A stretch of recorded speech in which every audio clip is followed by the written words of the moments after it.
If you're in the void right now, this video is going to feel like someone finally explains what's happening inside you. Because when the void starts ending, it doesn't feel like a celebration. It often feels like confusion, strange emotional waves, and a new sensitivity you didn't ask for. And the scariest part is this: you start feeling better, but you don't trust it. So in this video, I'm going to show you 3 unmistakable signs the void is ending. Not based on spiritual fantasy, but based on what actually happens when your consciousness is rebuilding itself. And by the end, you'll know exactly where you are in the process. Let's talk about the part nobody warns you about. The void isn't just a hard season. It's a dismantling. It's when your old identity dissolves. Your old desires lose meaning, your old relationships feel distant, and the future feels like fog. And the reason it feels so unbearable is because you can't go back, but you also can't see what's next. So your nervous system does what it always does when it can't predict life. It panics. You start questioning everything. Did I lose myself? Am I depressed or awakening? Why do I feel so empty? Why don't I want the things I used to want? Why do I feel so sensitive? Why does normal life feel fake? And this is where many people get stuck, not because they're failing, but because they assume the void is a sign something is wrong. When the truth is, the void is often a sign something is finally being made right. Eckhart Tolle described this stage perfectly. Sometimes letting things go is an act of far greater power than defending or hanging on. Because the void is what happens when your soul says, I'm not building a life on a false self anymore. And that decision changes everything. But it doesn't change everything instantly. First, it feels like nothing. Then, it feels like you, just without the old mask. And if you've been in that space long enough, you know how brutal it is. But here's the message you need today. The void has an ending. And there are clear signs it's already starting. Before we go into the 3 signs, you need one core truth. The void isn't a punishment. The void is a recalibration. It's the phase where your consciousness is releasing old emotional programming, unhooking from ego identity, detoxing from survival-based motivation, and rebuilding a new inner foundation. This is why you can't think your way out of it, because it's not a mental problem. It's an energetic and psychological transformation. Carl Jung described this kind of process as the descent before integration. One does not become enlightened by imagining figures of light, but by making the darkness conscious. That's the void. It's the darkness becoming conscious, not to destroy you, but to liberate you from what was unconscious. And when it starts ending, you don't suddenly feel happy. You start feeling real. That's the difference. So now, let's go into the 3 unmistakable signs. And I want you to listen carefully because one of these will hit you in a way you can't unfeel. Sign number 1. You start feeling pulled toward life again, even if you don't know why. This is the first sign, and it's subtle. You don't suddenly become motivated. You don't suddenly become excited.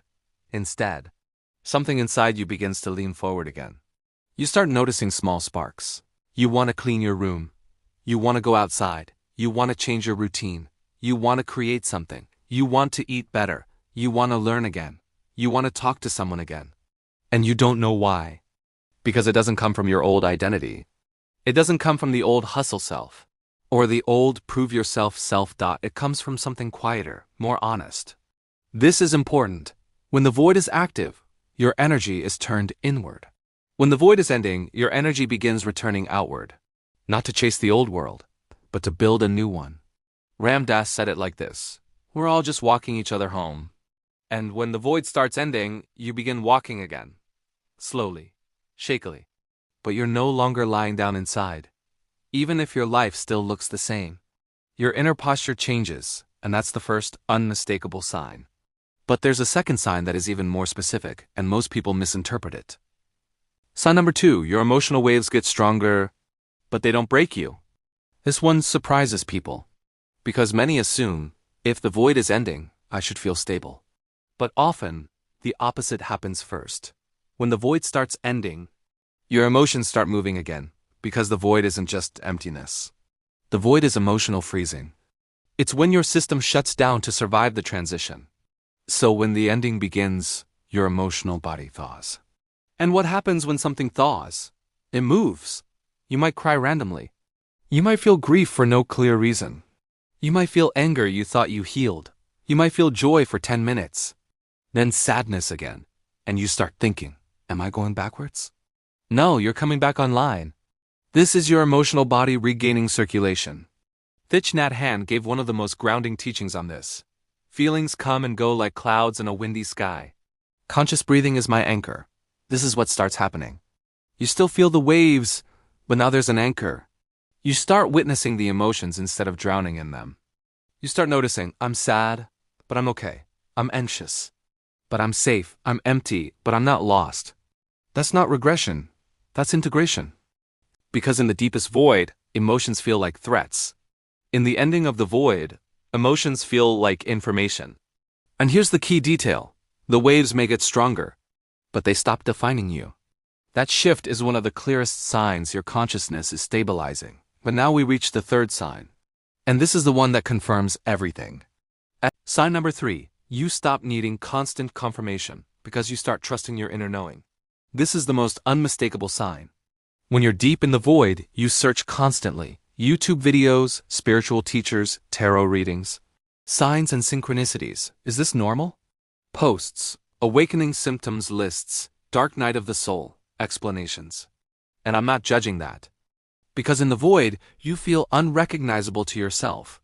So of course you search, but when the void starts ending, something happens. You still want guidance. But you stop needing someone to convince you that you're okay. Because you start feeling a quiet inner certainty. Not about the future, but about yourself. You start sensing, I'm not broken, I'm not crazy, I'm transforming, I'm being rebuilt. I can trust this. This is what spiritual maturity looks like. Not constant bliss, not constant signs, but inner trust. Michael Singer explains this beautifully. The only thing you really have to do is let go of what's inside of you. Because when you stop fighting what arises, you stop fearing yourself. And when you stop fearing yourself, you stop needing the world to validate your experience. This is why the void ends, because you stop resisting it. You stop trying to escape the emptiness. And you start listening to what the emptiness was clearing space for.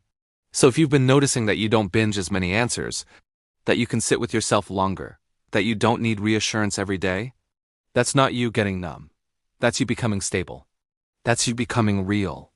Now let's expand this, because the real truth is, the void doesn't end like a door opening. It ends like a fog lifting. You don't notice it in one moment. You notice it in patterns. And the patterns are these. 1. Your energy returns, but differently. Not as hustle, not as anxiety, not as proven, but as alignment. You begin doing things that feel clean, simple, true.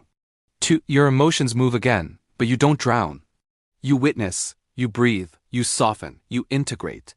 3. Your inner knowing becomes louder than your fear, and this is the real awakening. Because fear always speaks first, but truth speaks last.